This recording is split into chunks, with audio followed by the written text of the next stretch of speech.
Hello and happy Wednesday.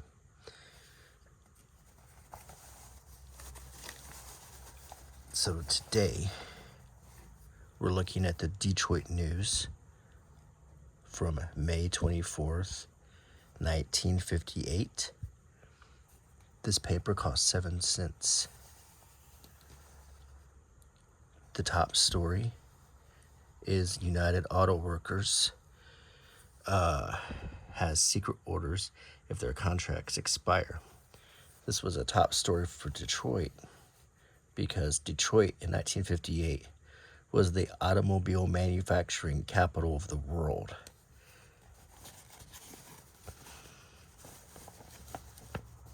Auto peace hope rises as issues are narrowed. And then you have how to operate a local union without a contract. Organize, activate, communicate. Building the union through an effective plant organization. Human issues are the aim of the United Auto Workers, Ruther says. Here's an article. President Eisenhower asks experts talk on policing atom ban. So this is between him and the Premier of Russia, Khrushchev, trying to spare the world the disastrous nuclear weapons. Lauren B. Miller dies, expert on government. The man who dedicated all of his adult life to crusading for better government is dead of a heart attack. Spelling champ challenged. U.S. title here only once. The Air Force is to let industry buy Romulus plant. This is not more Detroit local news. To make missiles. And then an article about Pole's boy, 3 years old, from open plane door. An Atlanta executive who snatched a 3-year-old boy from the open door of an airliner over North Carolina said today he was all right until I thought about it afterward. Stritch, who is a cardinal in Rome, condition reported worse. Doctors said ailing Samuel Cardinal Stritch took a turn for the worse today. The 70-year-old Roman Catholic prelate suffered a grave stroke Monday. So those were the top stories.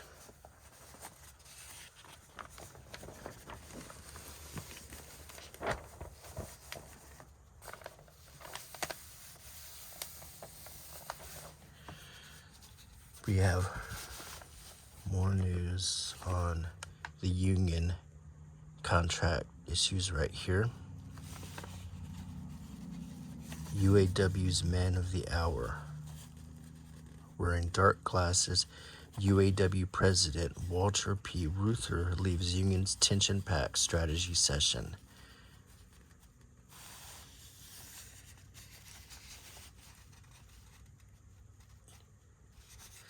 A bit more about the unions here.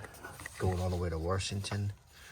2 plead guilty in purse snatching right here. Here's an ad for a Canadian club, imported whiskey. The best in the house in 87 lands.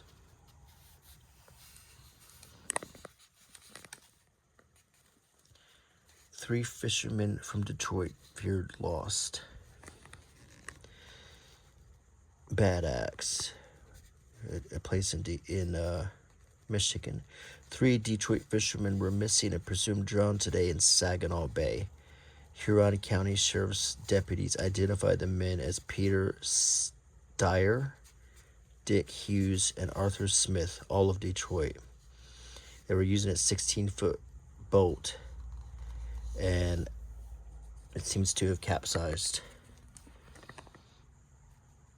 Or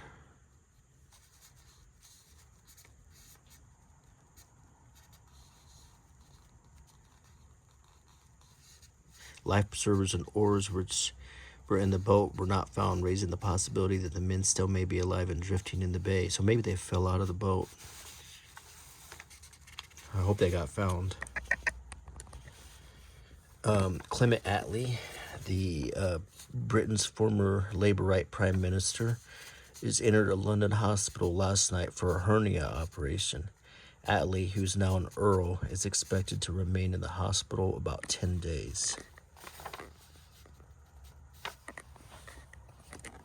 Owner agrees to let city have its civic center. Old Detroit tripped on titles too. The fiasco by which a Grosse Pointe Park man almost acquired several lots in the heart of Detroit's civic center apparently is almost without parallel in the city's history. So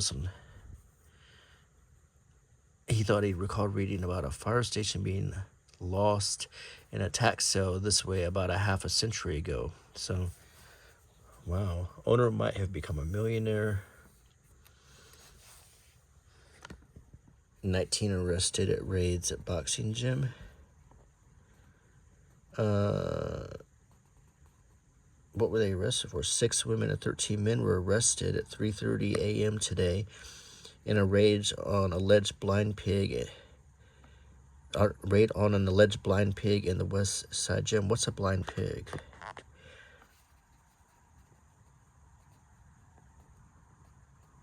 Maybe it's an underground bar. I think that's what it made. Engaging in illegal occupation is the manager.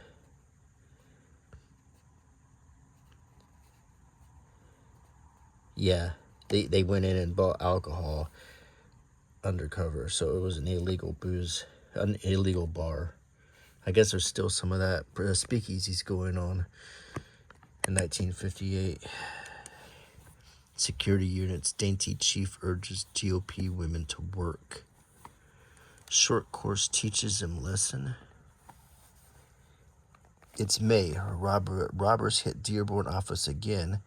Police are searching today for bandits who took $19,453 from the First Federal Savings and Loan Association of Dearborn yesterday. So there's bandits stealing. Here's some ads. It's kind of neat to see these old ads from the 1950s.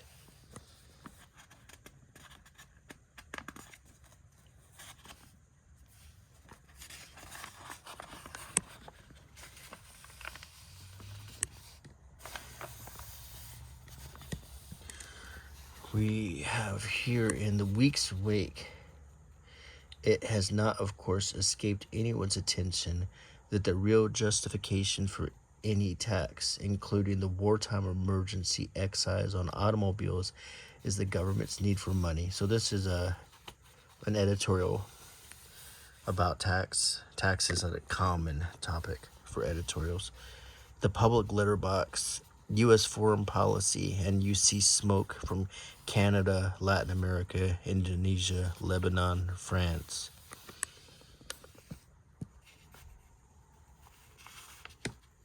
Some foreign news. Here's a Dennis the Menace cartoon. And he says, why don't we just buy black towels? Because his mom's showing him all the stains he left on the towel. This week, 25 years ago, this is 1933, a $400 million appropriation for highway construction in the huge public works bill introduced in Congress would give Michigan $13.4 million. So it's kind of neat to see 25 years before it was 1933. Here's television listings, like the TV guide. I zoom in so you can look. True story. Escaped convict hides as twin brother's house. Escaped convict hides at twin brothers. It says, home. I thought that said horse. Ed McKenzie, Jack Scott Quintet. Lone Ranger, Bounty Hunter is the name of the episode. Country Calendar. Detective's Diary. Wild West. Action, Bill Boyd and the Three Men from Texas, an old Western movie. You got a Farm Report at 1 p.m. Gene McBride. You got a double feature Flight Lieutenant with Glenn Ford and Pat O'Brien, and King of the Pecos with John Wayne. It's a baseball game, the Yankees versus the Tigers. At 2, you have Raymar, Flower of Doom. Mr. Crime, Guilty. Mystery, Charlie Chan's Murder Cruise with Sidney Toler. We're here at 4 o'clock. Milky's Party, Top Pro Golf Scorecard, Metro Mirror, Billiards, Featurette, The Gabby Hayes Show, which is a Western program geared towards kids. City Bandstand, which was a music program. Wrestling, Chicago film. Zorro, the TV show. Moneymaker, starring Robert Sterling, Terry Moore. Wild Bill, the show, an episode called Blake's Kid. The Motor City movie, Red Shoes, Part 2, with Mariah Shearer. Bowling Champs, Popeye, Racket Squad, Holiday Ranch, Explorers, Sea Hunt, that had Lloyd Bridges. There's a church worship, People Are Funny. It's a comedy show. Then there's Dick Clark, rock and roll music. Perry Mason, primetime lawyer drama like Law and Order. Damon Runyon. At 8 o'clock, we've got Perry Como, music program. Studio C. Your Health Problems, Country Jubilee, music program. Top Dollar, Temple Baptist Services. Club Oasis, Lawrence Welk, Oh Susanna, Boston Blackie. At 9:30, you've got Turning Point, which is a wife challenges an artist husband to explore a volcano. Have a Gun Will Travel, Cross Canada. At 10 o'clock, you've got Ted Mack, Billy Graham, Gunsmoke. You've got the CBS News, Weather with Art Lang, Provincial Affairs. Then you got Hit Parade, the extras, Once in a While, King Porter, Stomp, Do Do Do, and Cheek to Cheek in color. The Honeymoons, an episode called Worrywart. Starlight, Barbara Stanwyck movie. You've got 11 o'clock news, an episode of Federal Men, News with King Klein. And you see the different channels, 4, 7, and 2. You've got Weather with Ed Allen, a movie, Court Martial with David Niven. Night Watch, You'll Find Out with Boris Karloff and Peter Lorre. So that's, and then television signs off at 2:20 a.m. Meditation starts at 7:55 on Sunday, which is a religious program. And we'll just scan a lot of church programs. Sunday morning, you got Liberace playing music at 10:30. You got some cartoons at 2. Sausage Cinema, that's cartoons. Sagebrush Shorty, Six Gun Judge, Flicka, I think that's a horse show. Little Lulu, Wild Bill and Gabby Hayes. So I thought you want to look at some of the television listings and get a little coffee here. So second place award, Spelling Bee runner-up Mary Ellen Robisco and her parents, Mr. and Mrs. Richard E. Robisco, examine a set of World Book encyclopedias awarded to her for winning a spelling bee. Well, that's a nice award. And I'll show you the picture. Okay. And we've got some radio programs. I used to really, well, I still do, love listening to old time radio. It's, Sunday night at 7 was Jack Benny, and let's just make sure I'm right about it. Sunday night, where's Jack Benny at? Was it different time zone? Oh, that's AM. Never mind. So, yeah, this is the AM listings. So mostly church and stuff. There's a Syrian hour. There's some foreign stuff here. Lithuanian hour. Maltese hour. Huh. Today's best TV bets. A baseball game. Yankees with the Tigers in Detroit. Perry Como show. Jackie Gleason's old sidekick, Art Carney, the McGuire sisters, and Jane Wyman. That was Ronald Reagan's wife before Nancy, who headlines her own drama series, share top billing in addition to conversation and comedy sketches. The music lines up like Charlie's song, Witch Doctor, and This Nearly Was Mine.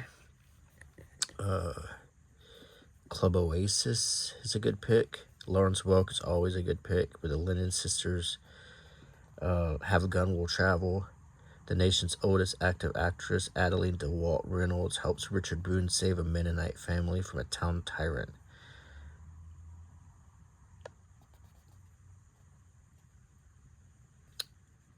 And then we got some ads for the news here. Then Music Till Dawn with Les Martin. So this is TV ads here. And then some movies. They have an ad for Red Shoes right here.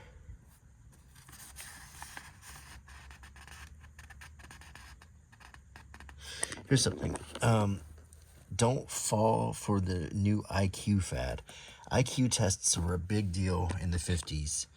And the problem with these tests, and you know, they even had them when I was a kid. I had to take one in the 5th grade, and they sent a letter home to tell my parents what my IQ was.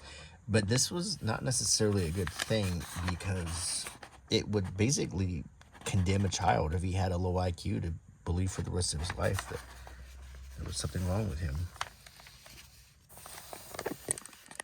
So we've turned the page, and we've got some stuff about car price wars. We're still in Detroit, keep in mind. News artist tops 30,000 as airman. Got a date to cross the state on a bicycle built for 8. It's a giant tandem bicycle there. I'll let you look at some of these pictures. That's a big bicycle. On the other side, here's a picture of citation and presence as Tigers and prosecutors Samuel H. Olson watch Mother Dolores, supervisor of the St. Francis Home for boys, and some of her charges accept a citation and baseball equipment. Okay. Zoom back out.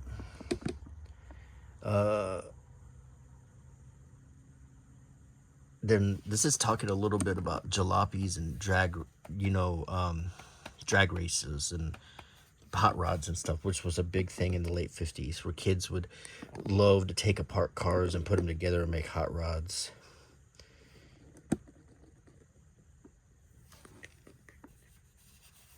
Let's see. There's a postage stamp collecting news. 2 towns to issue Mackinac stamp. Let's see.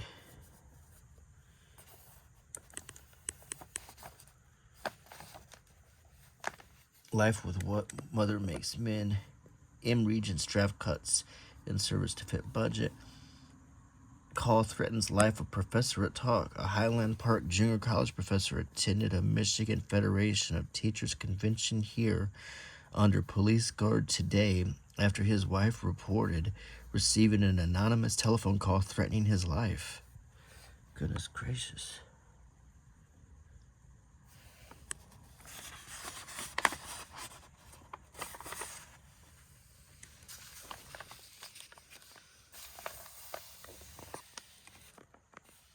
We got the business section here, and some ads. I'll zoom in so you can look at some of these ads.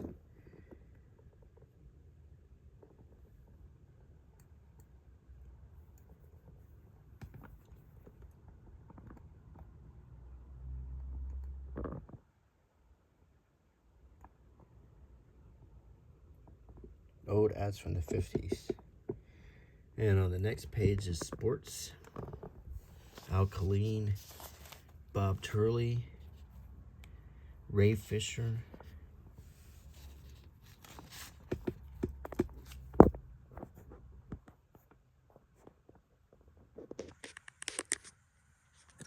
Jim Marshall. More sports. We got tennis.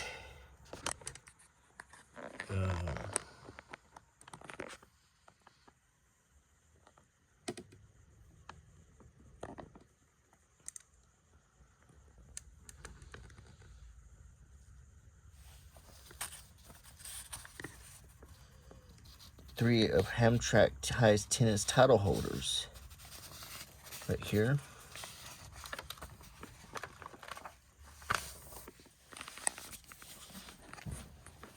And we got more sports, and then we got some crime news. So, tied up by abandon, woman 63 dies.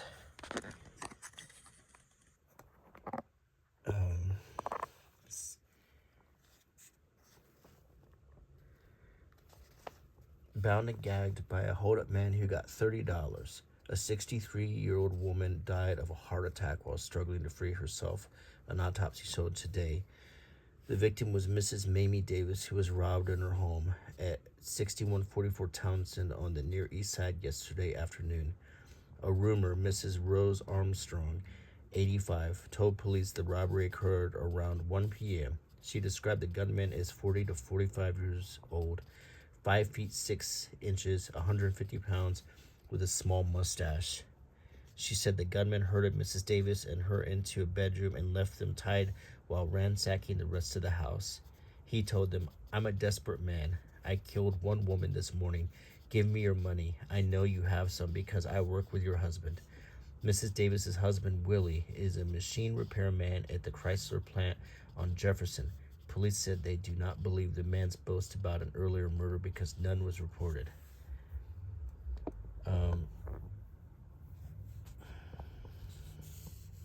Some obituaries. Mrs. Cecil Grills, she was 94.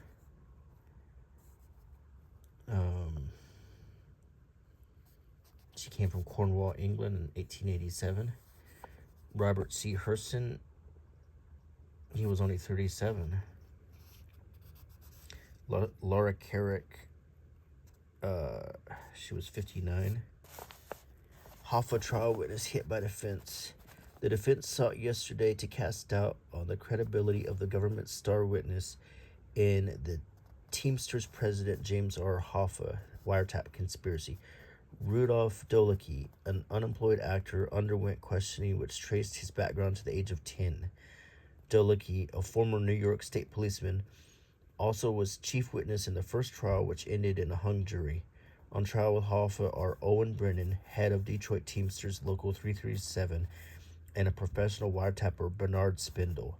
Specifically, they are charged with wiretapping telephones in the Teamsters Detroit headquarters to eavesdrop on union subordinates.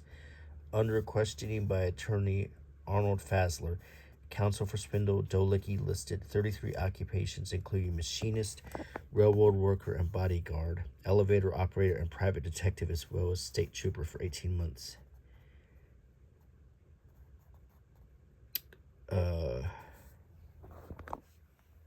More Hoffa news, a lot of union stuff at this time. If you get a chance to watch that movie, The Irishman, it's right around this period. Starkweather to die in chair for rampage that killed 11. Girlfriend's case next. Lincoln, Nebraska, May 24th. Charles Starkweather faced death in the electric chair today, and this city turned to punishment of the 14-year-old girlfriend who went with him on a rampage that took 11 lives.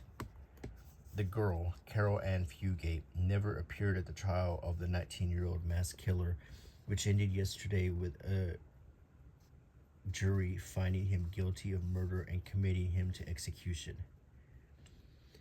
Disposition pending. The Nebraska Supreme Court will hear arguments in 2 weeks on whether Carol must be treated as a juvenile or be tried on the first-degree murder charge against her. She is now in a mental hospital. Starkweather lost his mask of nonchalance for the first time in the 3-week trial yesterday when a jury of 8 women and 4 men rejected the defense plea of insanity, which could have put him in an asylum.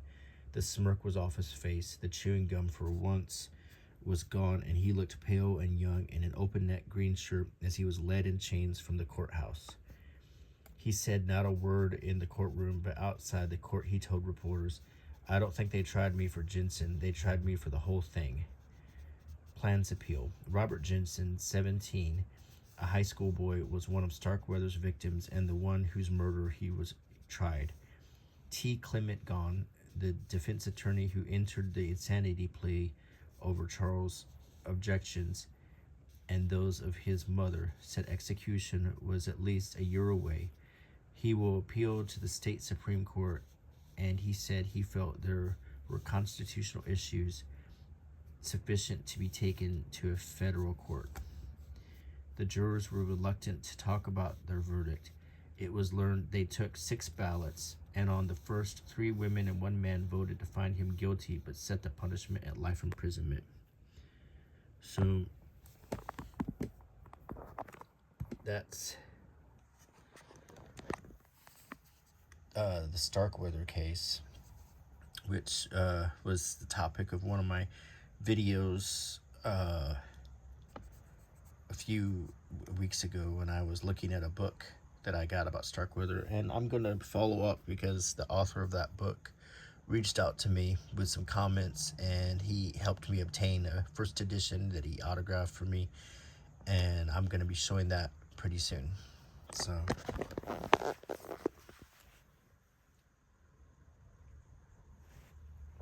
now we are at the fun part of the paper, the comics. So we got There Ought to Be a Law, and we have Out of Our Way. So, and then we have Pogo, Lo Abner, The Smith Family, Nubbin, Archie, like Riverdale. It's the same story. Steve Roper,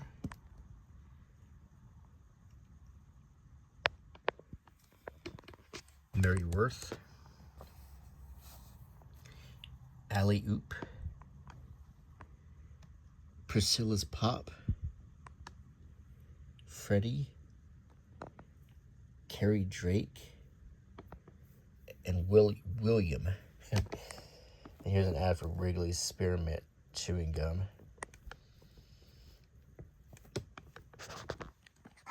If you want to read some of these comics, I'll scan through them. I'm going to go left and down and then back up and down.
Okay, so we read the funny papers.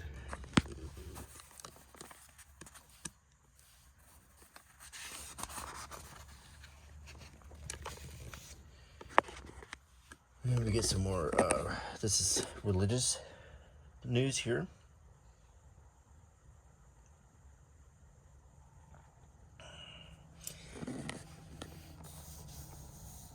Race hate foe jailed 17 times. Georgia preacher on crusade of 2 million miles. A traveling minister who has fought racial hatred at its core is in Detroit today on another leg of his 2 million mile trip to preach brotherhood for all mankind. Reverend Ashton Jones. Wow, and he's been jailed 17 times. This was the time of segregation and a lot of issues in the country that were needing to be worked out, and so there were a lot of people who were taking stands at this time. Look at all the church services here. You just don't really see that too much nowadays. And I live in the Bible Belt, and you just don't see this. This was Detroit, Michigan.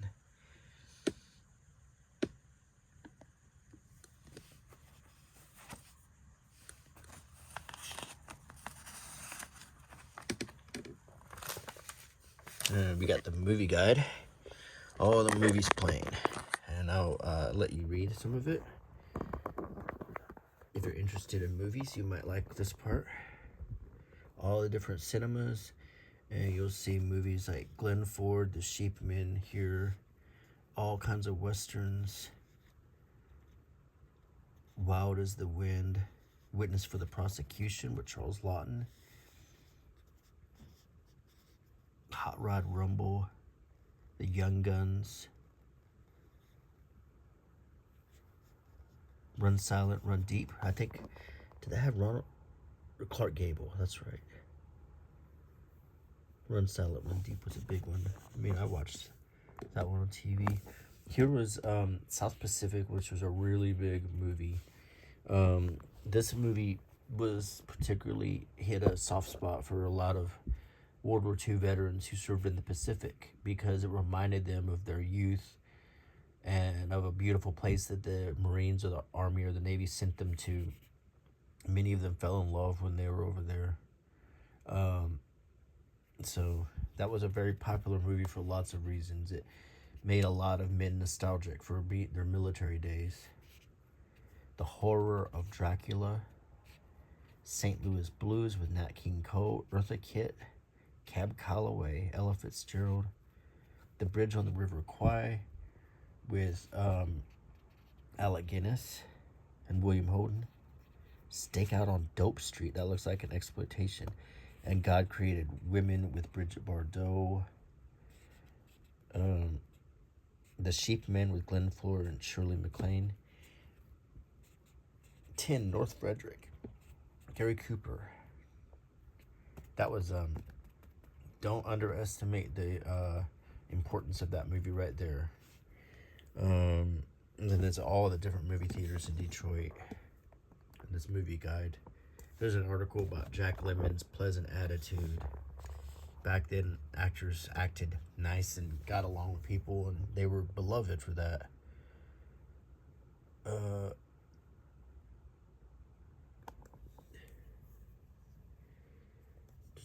We got a crossword puzzle. We got a crossword puzzle here. Never been used. We have a lot of obituaries, and we have classified ads here. Rock and Rollers Tour Offbeat Marriage Perils. The disclosure of Jerry Lee Lewis's marriage to a 13-year-old cousin threatened today to wreck the American rock and roll singer's 6-week British tour. Lewis, 22, of Memphis, Tennessee, told newsmen of his wife, the former Myra Brown of Coral Lake, Tennessee, was 15, but she was 13. But Memphis records show that Myra, the daughter of Lewis's bass player, was born in 1944. Memphis records also showed he had married Myra December 12th, about 5 minutes before his divorce from his first wife. So that's kind of like bigamy. Jerry Lee Lewis was kind of a crazy guy.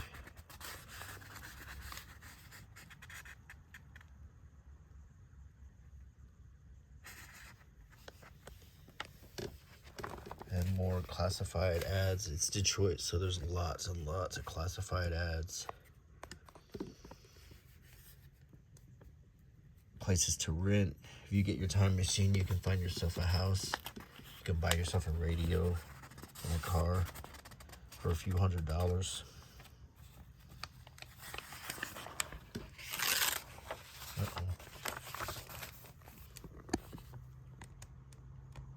Car ads, farms for sale, used automobiles.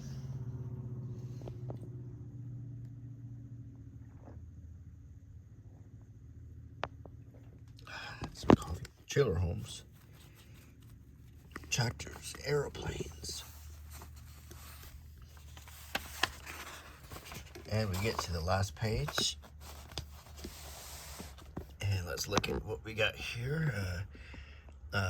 Marcel waves are tricky business, but what with sizzling, curling, iron, and all. However, Chadsey cosmetologist Bernice Abbs has a nearly professional touch as she gives a wave to junior Cleo Taylor. It's about different hairdressers, this article. Purple People Eater devours competition. The song. These are Detroit's top tunes. This day, May in 1958. All I Have to Do Is Dream by the Everly Brothers. Purple People Eater by Sheb Woolley. Do You Want to Dance by Bobby Freeman. Woodchopper's Ball by Hutch Davey. Witch Doctor by David Seville. Secretly by Jimmy Rogers. Jenny Lee by Billy Ward. Big Man by the Four Preps. Chanson D'Amour, Art and Dottie Todd. And Endless Sleep, Jody Reynolds, Johnny B. Good, Chuck Berry, Endless Sleep. So many of the songs in the 50s were about that topic of one ending themselves. And that was a very, it actually became a problem in the 50s. The topics of the teenage problem, as they called it. As teenagers became more rebellious and opinionated, and many of them became,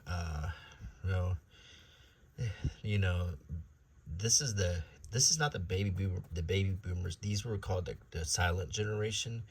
Ironically, they were the kids born before the baby boomers, but they tended to have some of the terrible teens problems. But I guess the baby boomers probably topped that.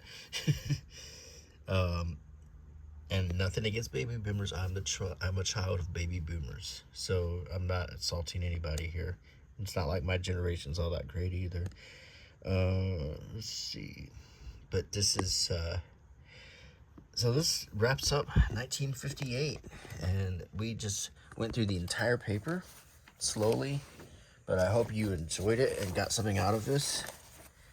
I hope you enjoyed the video. I like to do these newspaper flip throughs. I hope you if you were curious about the 50s, I hope this answered some curiosities. So if you like my channel, please consider subscribing.